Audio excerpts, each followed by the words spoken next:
The world of The Last of Us is dangerous. Unless you're living in a protected area, there is something lethal around every corner. Once you venture out of your home, you're in danger. And where we're taking the story and where we're taking Ellie is like each step of the way, she's putting herself in more and more danger to bring these people to justice. I would say that the world, in every sense of the word, is bigger than The Last of Us Part 1. Both in scale and the amount of physical space that exists for you to explore, for you to encounter other people. Yeah, this route has its perks. Our hope is to make every corner a challenge, make every decision hard for Ellie. And so we do that not just in the gameplay you experience, but also in the level design.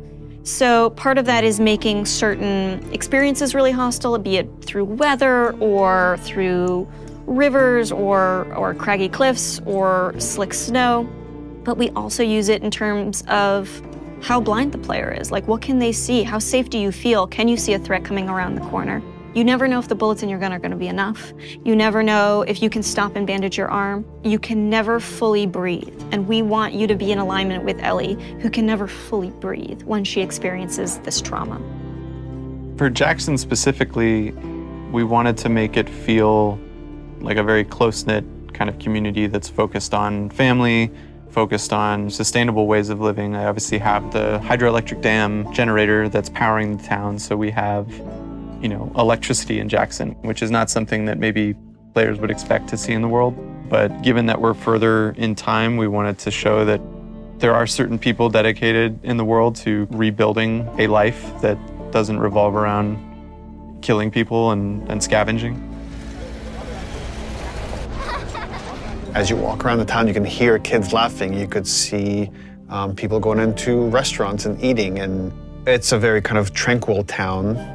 Now, we know there's all these horrible things happening outside the walls, but they've been able to protect the innocence of this town. Jackson, in many ways, represents what is at stake for our characters.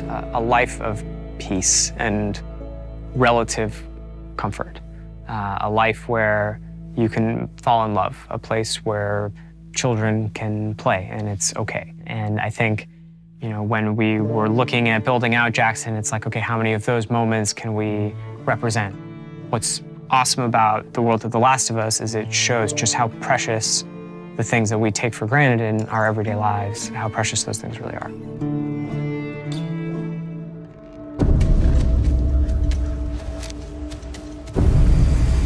Seattle, compared to Jackson, is very different. It's more of a war zone, I would say.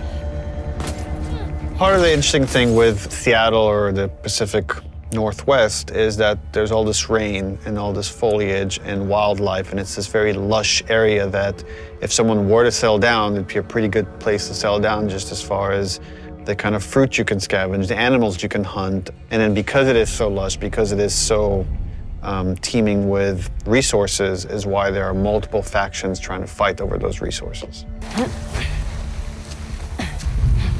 One faction you run into in Seattle is the Washington Liberation Front. When the outbreak happened, the military took some pretty drastic actions and quarantined parts of the country. And this was their way of protecting the population that has survived this horrendous outbreak. And because of that, it led to a rise of these resistance groups. And in the first game, we saw the Fireflies. And we heard about other groups, and in this game, we get to see, here's another group that rose called the Washington Liberation Front that was able to defeat the army and thereby take over a lot of their equipment. And they're this very militaristic faction.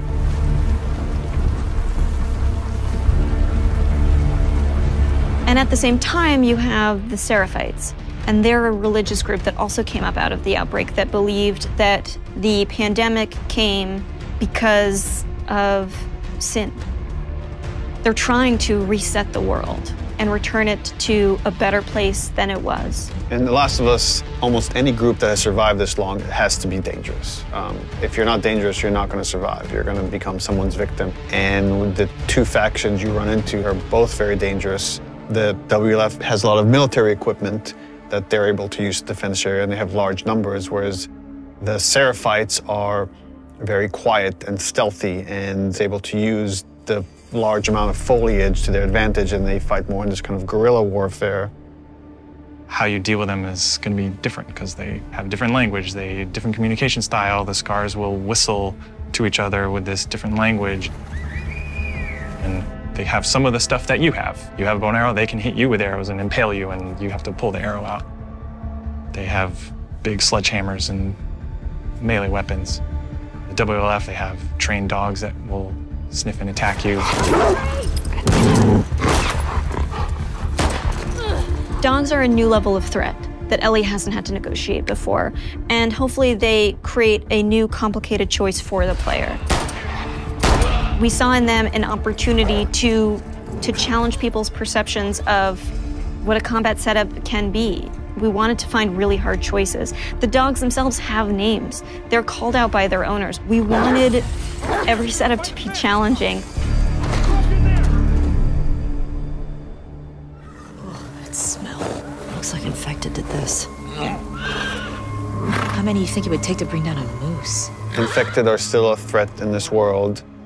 We wanted to take first our basic classes that we had in the first game and say, okay, what's different about them now? So we'll have scenarios where way more runners, like we can have hordes sometimes of runners coming after you, and it might be about just escaping because the odds are just overwhelming. You know, this thing just keeps mutating. There's certain evolutions of infected that you haven't seen before, certain new classes. There's the shamblers, which kind of have these exploding acid clouds when you get near them. You're running down a hallway and you have to suddenly make a decision like, oh, do I want to take the damage and go through this cloud or find some other route or go back the way I came? And it kind of forces you to, on the fly, kind of make new decisions about how you're going to deal with the threat behind you or potentially in front of you. So again, it's about how do we make fighting against infected intelligent. So when you come on a space, you're listening to audio cues because different classes will make different sounds. If you just go in guns blazing and throw caution in the wind, you could easily get overwhelmed and regret that strategy. That level of uncertainty and instability is something our characters have to carry with them every day as they go out into the world to protect the people they love most. And that threat is banging on their door every day. I really hope you make it.